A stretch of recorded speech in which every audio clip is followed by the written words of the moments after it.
अ, हमने अभी जैसे कि 17 चैप्टर्स में सबको डिवाइड किया है पूरे कोर्स को। तो हम फर्स्ट ऑफ ऑल स्टार्ट करते हैं चैप्टर 1 को, जिसमें इंट्रोडक्शन टू इंश्योरेंस है। मेरा मानना है कि अगर आप इन चैप्टर्स को अच्छे से देखते हैं, पढ़ते हैं, समझते हैं, तो आप ये IC 38 का एग्ज़ाम कभी भी फेल नहीं कर सकते। ठीक है, तो सबसे पहले हम शुरुआत करते हैं इंट्रोडक्शन टू इंश्योरेंस की, जिसमें हम देखेंगे कि इंश्योरेंस जो है वो कब से स्टार्ट हुआ। ठीक है, तो फर्स्ट इसमें है नेशनलाइजेशन ऑफ लाइफ इंश्योरेंस की। हम यहाँ पर लाइफ इंश्योरेंस के बारे में देखेंगे।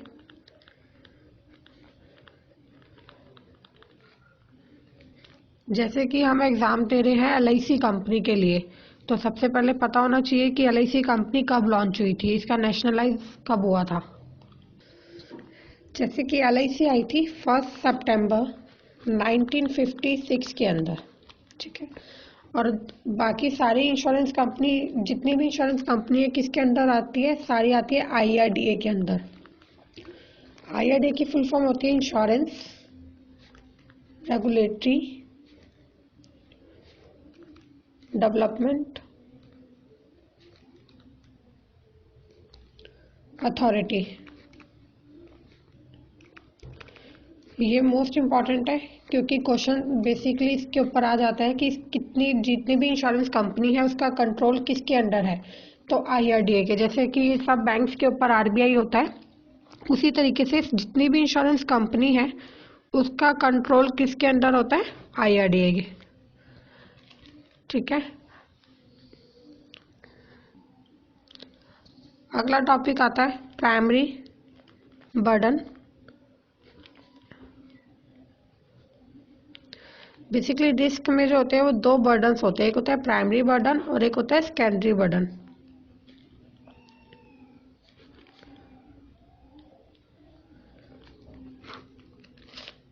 प्राइमरी बर्डन्स वो बर्डन्स होते हैं जिनको हम इजीली कंपनसेट कर सकते हैं।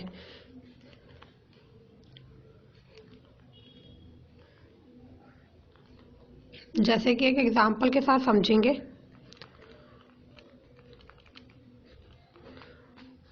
मान लो कि मेरा एक गोडाउन है जिसका मैंने इंश्योरेंस कराया। अब इसमें क्या है कि इंश्योरेंस कराने का मतलब ये होता है बेसिकली कि गोडाउन है तो उसके ऊपर रिस्क भी है कि अगर कल को उसमें मान लो आग लग जाती है या कोई भी नुकसान हो जाता है, तो उसके लिए कंपनी क्या, अगर मैंने पहले से ही हम इंश्योरेंस करा के चलते हैं तो कल को अगर कुछ भी ऐसा लॉस होता है तो इंश्योरेंस कंपनी के थ्रू क्या होगा, वो लॉस जो है मेरा कवर हो जाएगा। लेकिन ये लॉस मेरा कंपनी ने कवर कर दिया, इट मीन्स ईजिली कंपनसेट हो गया। लेकिन सेकेंडरी बर्डन क्या होता है? सेकेंडरी बर्डन वो बर्डन्स होते हैं जिनको हम इजीली कंपनसेट नहीं कर सकते। जैसे कि इस गोडाउन के इंश्योरेंस के लिए मैं प्रीमियम पे कर रही हूँ।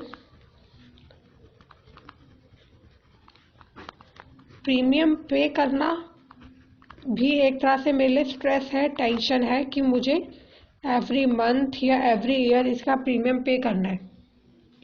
साथ ही कहीं इसमें कोई आग ना लग जाए, कोई लॉस ना हो जाए, उसके उस चीज़ से जो मेरे ऊपर बर्डन आ जाता है, स्ट्रेस का, टेंशन का, उसको हम बोलते हैं सेकेंडरी बर्डन।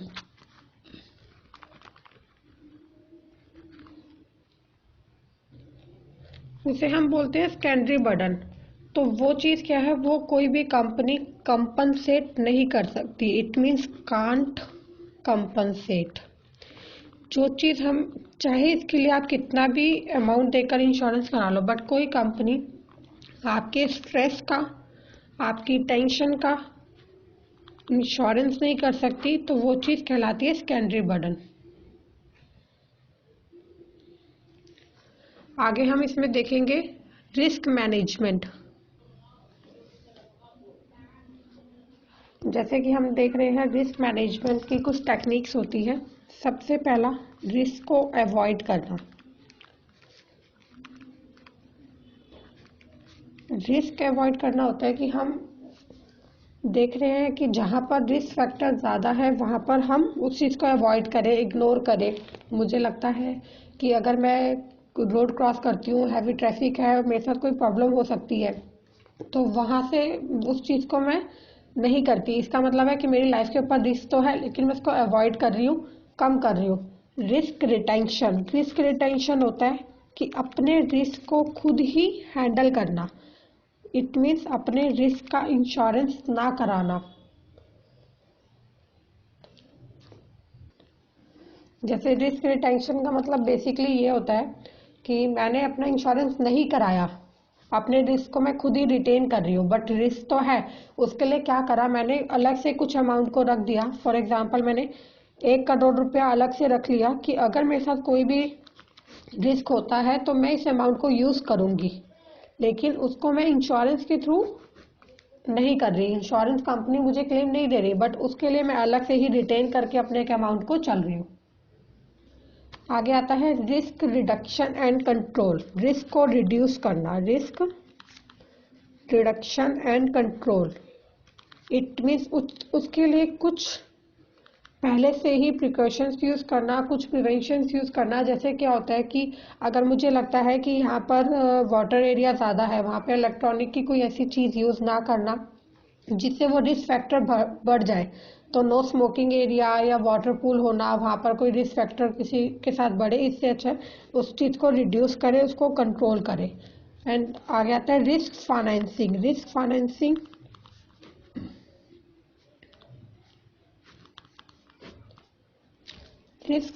में बेसिकली आता है risk transfer and risk retention. हर एक बंदे की लाइफ के ऊपर रिस्क होता है और हम इस रिस्क को किसके ऊपर ट्रांसफर कर रहे हैं। रिस्क जो होता है, रिस्क हम कर रहे हैं कंपनी के ऊपर, जिससे भी हमने इंश्योरेंस लिया, उस कंपनी के ऊपर हमने अपने रिस्क को ट्रांसफर कर दिया। तो बेसिकली इंश्योरेंस क्या है, transferring risk. Risk transfer is called insurance.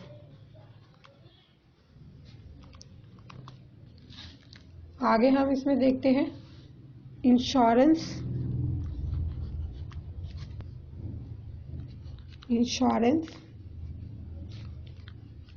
Versus assurance. ये दो टर्म्स होती हैं। इंश्योरेंस होता है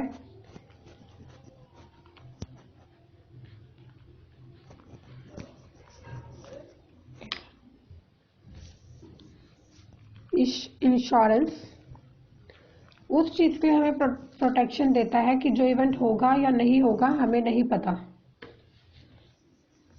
जैसे कि हमने एक कार परचेज करी,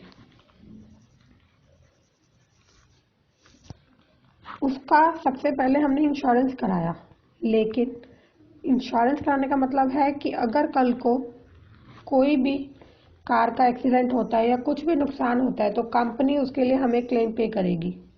अब यहाँ पर क्या होता है, यहाँ पर मान लो 5 साल हो गए, लेकिन गाड़ी का एक्सीडेंट होगा या लॉस होगा या नहीं होगा, इस चीज़ के लिए हम श्योर नहीं है।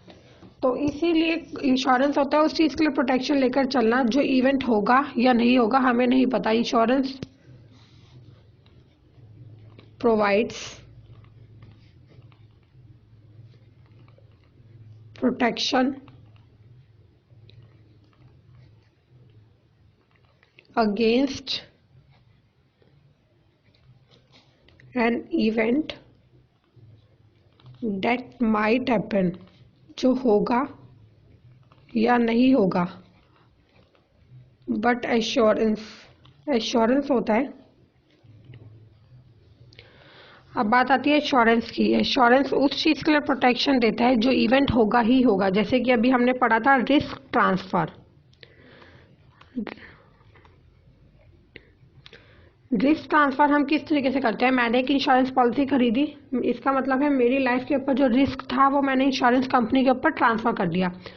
अब अगर कल को मेरे साथ कुछ भी होता है तो वहाँ पर कंपनी मेरे नॉमिनी को, मेरी फैमिली को क्लेम प्रोवाइड करेगी। इट मीन्स मेरी लाइफ के ऊपर जो रिस्क था वो कंपनी ने कवर कर लिया। ये इंपॉर्टेंट है, इसमें से क्वेश्चन ज़रूर आता है कि बेसिकली इंश्योरेंस क्या होता है। रिस्क ट्रांसफ़र करना ही इंश्योरेंस होता है। तो एश्योरेंस भी क्या है? एश्योरेंस है उस चीज़ के लिए प्रोटेक्शन लेना जो कंफर्म है होगा ही होगा। आज के हमारे 50 ईयर्स निकल जाते हैं, लेकिन उसके बाद डेथ होने के चांसेस बढ़ जाते हैं। तो एश्योरेंस उस चीज़ के लिए प्रोटेक्शन दे रहा है जो इवेंट होगा ही होगा।